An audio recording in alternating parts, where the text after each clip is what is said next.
Hello there, and welcome to the first part of my Boomsday project review. So I'm going to try and do things a little bit different, and not just to go through all the cards in order, but instead take small samples of cards that I think are interesting for a variety of reasons. So the first of these videos is going to be 3 cards that I think could very well define their own archetypes. So instead of picking cards that just seamlessly fit into an archetype we've already got, these cards are ones that could potentially carve out whole new niches in the Hearthstone world. So without further ado, let's get started with the first card. So the first card we're going to look at is a card called Thunderhead for Shaman. It's a 4-mana 3/5 with the ongoing effect: after you play a card with Overload, summon 2 1/1 sparks with Rush. Now, out of the 3 cards I'm going to show you today, this is the one that is least reliant on shaping a new archetype, because it's a pretty honest stat line. It's a reasonable body at 3/5 for 4 mana, and it's got an effect that doesn't need a ton of synergy to get really, really good. So you just play this alongside a Lightning Bolt, you play this alongside a Lava Burst, you play it alongside one Overload card, and already it's a very, very strong card with a very, very strong effect. It has an awful lot of synergy with some of the cards already being running Shaman, such as Flametongue Totem. The positioning is a tiny bit awkward in that the 2 sparks will go either side of Thunderhead, but even so, if you play one Overload card alongside Thunderhead, you manage to get a Flametongue Totem down as well, then you can attack in one of those 1/1 sparks with Rush, deal 3 damage, kill off a minion, already you're leveraging tempo in a good way. And again, it's another card that if left to live a few turns can just spiral out of control. You play it on the first turn, you maybe play a Lightning Bolt, you follow it up, as I say, with a second Lightning Bolt, a Lava Burst. You're building a really big board that sets yourself up for future Bloodlust turns. Now, it's a little bit similar to Violet Teacher, another 4-mana 3/5 that again uses spells instead of using Overload to create board advantage. The difference being you get twice the tokens with Thunderhead than you get with Violet Teacher, which instantly makes it stronger there. It's a little bit easier to play spells than it is to play Overload cards, I would argue, but both cards can be very effective at building boards and then finishing the game with something like a Bloodlust. It's looking like a token Shaman deck very well could be possible, in a similar way to Token Druid currently, which does use Violet Teacher as a way to build a big board there. Shaman has a lot of the similar tools to again get wide on board as a hero power that helps synergise with that, and again Bloodlust is very similar to Savage Raw in closing out games. So I definitely think there's scope for a token Shaman to become a deck. As I say, it already seems to have a lot of the pieces. Already can get out quite aggressively with stuff like Flametongue Totem. So cards like this might just be the thing that pushes it over the edge. The next card we're going to look at now is a card called Reckless Experimenter. It's a 5-mana 4/6 for Priest, and it's got the active effect Death Rattle minions. The Death Rattle minions you play cost 3 less but die at the end of the turn. That's a difficult card to evaluate this. It's a little bit like Corpse Widow in Hunter in that it reduces Death Rattle minions, but it's also got the added benefit that it's got Dark Pact packaged in there, in that it's a cheap way to remove minions that you want to remove to get better minions out of it.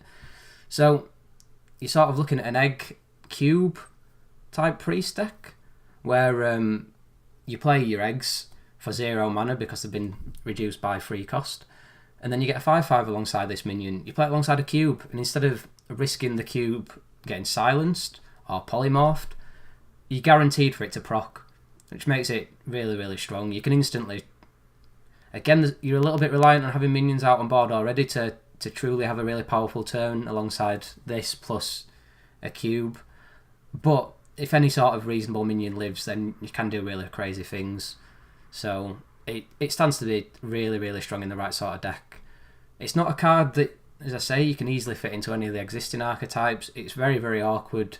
You've got to be running a few Death Rattles, but the right sort of Death Rattles, which probably means you build a deck that's not very Death Rattle heavy, but instead is trying to draw towards your 2 or 3 good Death Rattle cards and then activate them in a really, really powerful turn.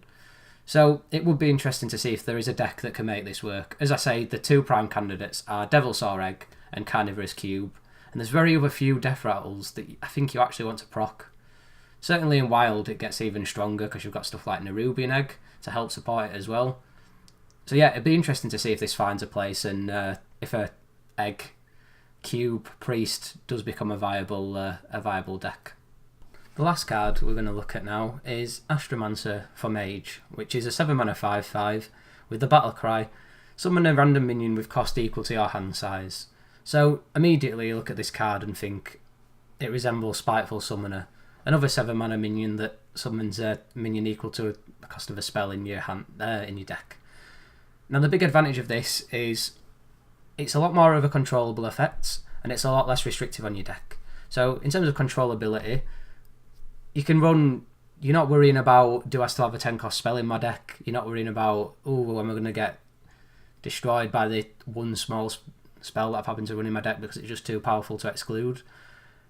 And also, if you do draw your 2 big spells, then you do ruin the Spiteful Summoner effect. Whereas this, as long as you maintain your hand size at all times, then you're always in a position to play this. And it takes out a bit that draw risk that you have with something like Spiteful Summoner. Again, as I say, it's also a lot more flexible because you build the deck however you want. You just put in plenty of card draw or card generation even. I mean, Mage is very effective at doing both of these things. So in Standard alone, you've got Acolyte of Pain that you can ping off quite easy with a hero power. So Mage is one of the best classes to take advantage of that card. You've got Arcane Intellect, which is just a very honest 3 mana draw too. And then you've got stuff like Spellstone, which potentially gets you free element, gets you free random mage spells in your hand if you play enough elementals. So there's lots of ways to get extra cards in your hand, some of them random, some of them cards from your deck, which means you can very easily maintain hand sizes of 7, 8, 9, 10. So, I mean, realistically, that's the sort of ballpark you have to be aiming for with this card to make it worthwhile. But I think the fact it is so unrestrictive in terms of deck building is what really helps this card along. And again, slower mage archetypes have been seeing a reasonable amount of play anyway, in stuff like Big Spell Mage. So this just helps to build and push that in a slightly different direction. You're still doing the same thing of drawing a lot of cards, of maintaining a reasonable hand size, but just coming at it in a slightly different direction. Another big strength of this card as well is it does have an awful lot of support, this expansion. There's another card, Meteorologist, that's a 6 mana 3/3 that basically fires an arcane missile for every card you have in your hand. So again, if you're maintaining the 7, 8, 9 hand size, you can be pinging off 6, 7, 8 missiles. So 6, 7, 8 damage split randomly is a really, really strong effect. I chose this card in particular because I think this is the one, if any, that is going to push this deck into viability. It's such a strong effect in the mid game, gets you so many stats.